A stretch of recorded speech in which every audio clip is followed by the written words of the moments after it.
Hola, hola, anem a veure els monomis. Què són aquests monomis que per la paraula semblen estranys, però realment són molt senzills?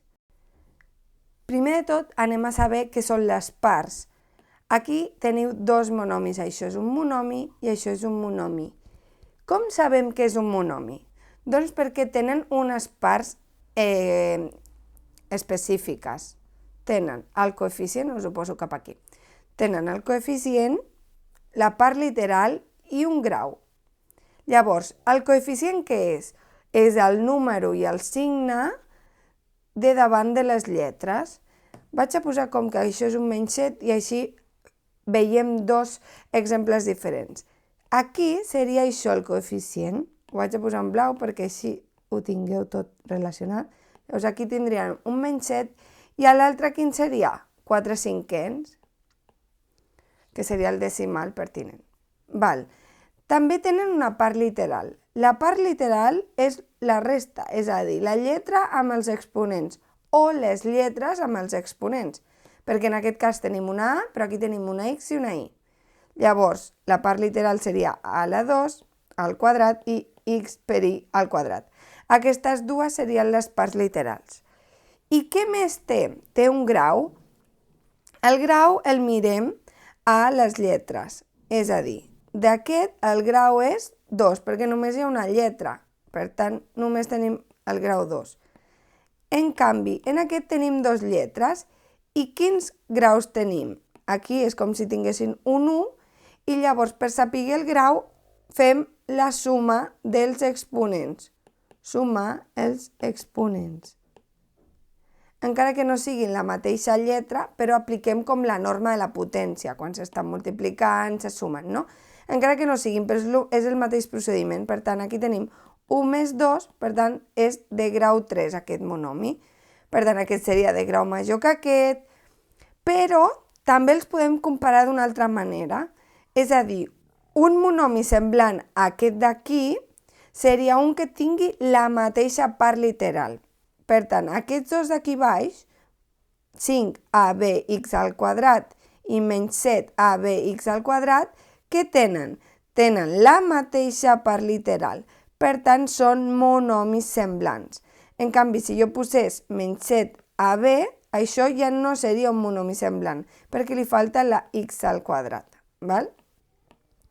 Per exemple, monomis semblants dels primers. Aquest monomi semblant, per exemple, seria menys 2a al quadrat i d'aquí podria ser menys xy al quadrat. Sempre que tinguin la mateixa part literal. Doncs bé, aquesta és la part fàcil i anem a intentar sumar i restar. Anem a fer primer la suma i la resta.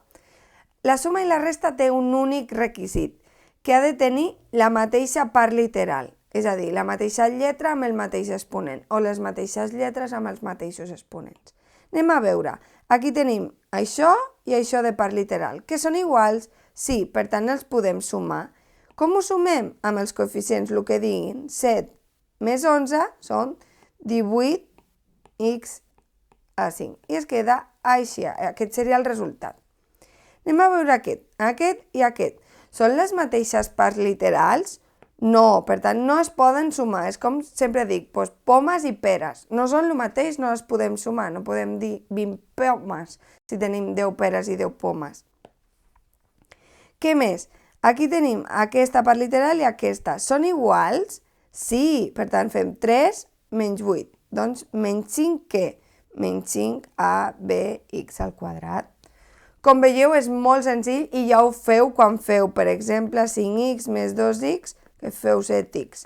Ho esteu fent. Per què ho esteu sumant? Perquè té la mateixa part literal. Realment és un concepte que ja sabíeu, però ara li poseu un nom. Anem a veure com es faria, que he mogut tot, la multiplicació. La multiplicació i la divisió és aplicar la norma de les potències. Primer farem que els coeficients es multipliquin. 3 per 5 són 15. I ara la part literal, la x va amb la x. Per tant, x, i ara sumem els exponents perquè s'estan multiplicant. Per tant, 2 més 1, que hi ha aquí, recordeu que és un 1, serien 3. Ara la us ho faig en diferents colors, però tot seria part literal, A. Quantes tenim? Una aquí i una aquí, per tant, 1 més 1, 2. I ara la B, no hi ha més, només hi ha una B, doncs B, i la C, que només hi ha una, C. I això seria el resultat de la multiplicació. Anem a fer una altra perquè ho veieu. Primer els números, 3 per 5, 15. I ara, les x, per què només tenim x? X elevat a 3. Per què? Perquè els exponents es sumen. 1 més 2, 3. Recordeu que és igual que les potències. Anem a fer la divisió. La divisió és igual, l'únic que hem de dividir els números. 15 dividit 5 són 3. I ara les x, què passa quan s'estan dividint? Quan s'estan dividint, recordem que resten els exponents. Per tant, 4 menys 3, 1. Per tant, x elevat a 1, que és el mateix que x. Per tant, el resultat seria 3x. I això seria tot sobre monomis. Com veieu, és molt, molt senzill i només queda practicar. Ens veiem a classe.